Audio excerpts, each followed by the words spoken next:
Welcome to another fun installment of my K-pop Dots. Let's get the video started.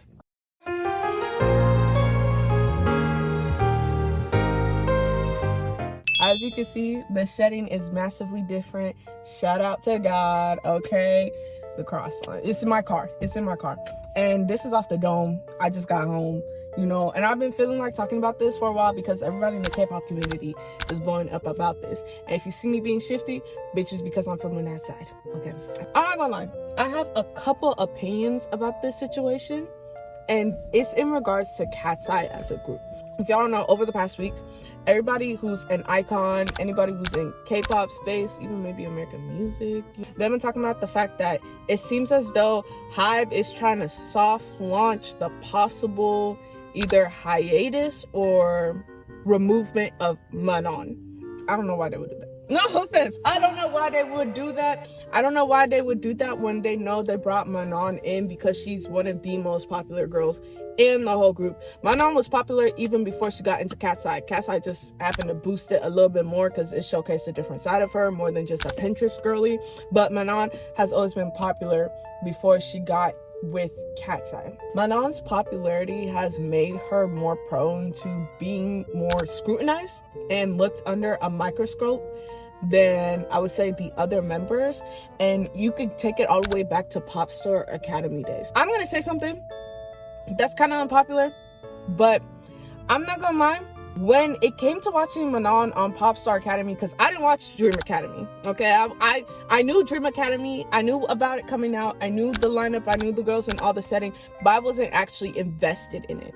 The only reason why I watched Pop Star Academy is because I have a Netflix subscription and I was bored and I wanted to watch it. I will say it's maybe a little part of it was the editing, but there was a part of it where it just kind of made Manon seem as though she wasn't as hardworking, I guess you would say, because that's what they usually say, It made her seem as though she wasn't as hardworking as the rest of the girls. And I'm not gonna lie, watching that, I was a little peeved, but not enough for me to go like, oh, I dislike the girl. Absolutely not. I didn't know the girl. I didn't have no opinion on the girl. But from that alone, it kind of set up this notion like Manon was like somebody who did the barest minimum and got everything. Mind you, Pop Star Academy Manon and Katseyes Manon, two different people. I would dare I say I wouldn't have seen a more hardworking person because she didn't really know how to sing and she really did not know how to dance. But look at her now. You wouldn't believe that she didn't know how to do this stuff, right?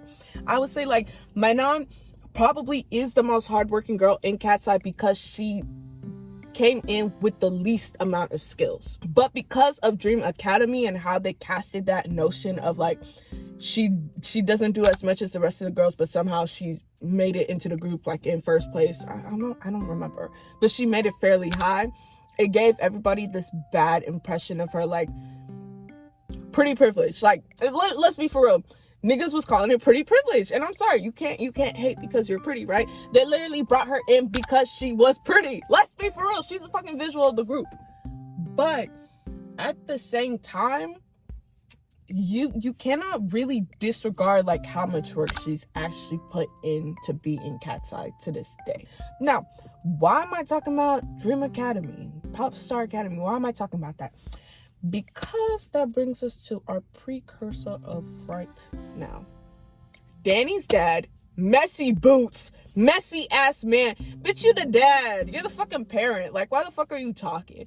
Is gonna sit up there and say, I'm gonna post it. Because it was a screenshot on Twitter. Because he listed, you know how the bitches on Twitter like to be. They love to fucking talk, right? But he basically said something around the lines of, Katseyes will do okay with 5 people. Ooh. Bitch, who the fuck is he talking to? More so, who the fuck is he talking about?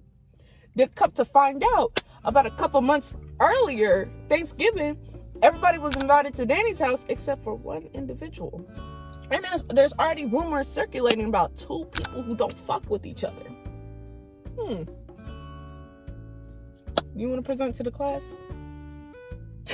I'm sorry, I'm thinking about how fucking messy that is as a parent. Like, you're a grown-ass man. Everybody else's parents is being regular. Why the fuck are you being weird? Then we go into that whole fucking Katseyes situation where you got all the girls standing in front of the fucking billboard and conveniently cropping somebody out. Damn Monster High. Why am I not with the rest of the girls? What is Hybe doing? That's the main thing I'm getting out of this. What the hell is Hybe and Geffen doing? Y'all brought this girl specifically because of her popularity and because she's a visual, and now you're actively trying to, like, what it looks like, boo her out. Manon herself has come out and said she's not leaving.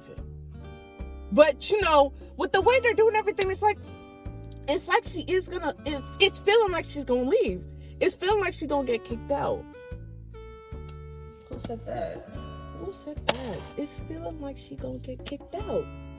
But then another part of it is some people are talking about, like, oh, maybe it's because of her mental health and, you know, like, all the comments that she's been getting, and it's not really making her feel her best. It's like, I believe that. But the way that they're setting it up, it's not giving that. It's giving they're trying to kick her out, but they don't have an actual valid reason to kick her out. Because this whole she's not hardworking notion makes no fucking sense. Truthfully, I believe she is the most hardworking out of all the girls. Because she didn't know shit about this industry. She came in newborn baby. So she had to be the most hardworking. It's not making no sense to me. Another portion of it is like, everyone keeps talking about the fact that, like, oh, Katseyes not going to work out because of Manon and she's the face of the group. Katseyes was never going to work out. I don't know. Guys, Katseyes was never going to work out. Katseyes was never going to work out because they don't make good music. And I don't know why people don't want to say, like, that the quiet part out loud. Like, well, no, everybody fucking says it. Their music is ass. Manon being in the group or not, if they're not changing that fucking music, they weren't ever gonna last maybe another, like, a year, maybe another year. They debuted in, I think, 2023. I'm gonna put it in here, don't quote me, but they're fairly new, like freshly new. They haven't been around that long, and from what we have now, music wise, their music is ass. And I keep using that same ass music on everything. Nobody's gonna be looking out for them. They're all very pretty, they all can dance, and they have great stage presence. But if the music is shit, nobody's looking out for that. I can't keep having to look at your visuals to have the music be good, okay? Gnarly barely made it. And even to this day, I still think that shit is stupid. And then they gonna have the nerve to come on the fucking internet, girl. Bitch, you want to be taken serious? Like, Geffen, what the fuck is going on? Why does it feel like you're actively trying to sabotage the group? This shit is making no fucking sense to me. Like, dead ass, even if Manon was still in the group, Katseyes was not gonna make it maybe no more than another year with that trash ass music. But I don't know. Shit is weird. All I'm gonna say is they're not really serious about this girl group renaissance in the fucking West, Hybe and Geffen, because if they were, they would know how to move accordingly. But they don't. I mean, like, you know, say what you want to say about Flo. Say what you want to say about my bitches. You know, they had that little mess at one point. But one thing I will say is they're able to still have that individualistic charm to each other while still making it cohesive and like a group. Flo feels like a genuine girl group. Katseyes feels like a fucking experiment. An experiment going desperately bad. And I know people are going to be like, oh, but it is an experiment. Like, they're an experimental group. It's the K-pop formula to the Western edition. It's like, clearly y'all still don't know that Western part well. Clearly y'all still don't know that Western part well. I think that's why it's also not working. I can't even explain it. Like, I'm trying to, I hope this is translating well, but genuinely, one, don't fucking kick out Manon, okay? And two, change your fucking music. Anyways, we're gonna end the video now. You know, I'm still looking around, feeling a little shifty, like I'm doing something wrong. The two people just looked in my car, and my bitch is official. But thank y'all for watching. Remember to like, comment, and subscribe, and I will see y'all in the next video. Hopefully, the next video is my BTS retrospective. I know y'all will enjoy that. Shout out all my armies. Okay, bye.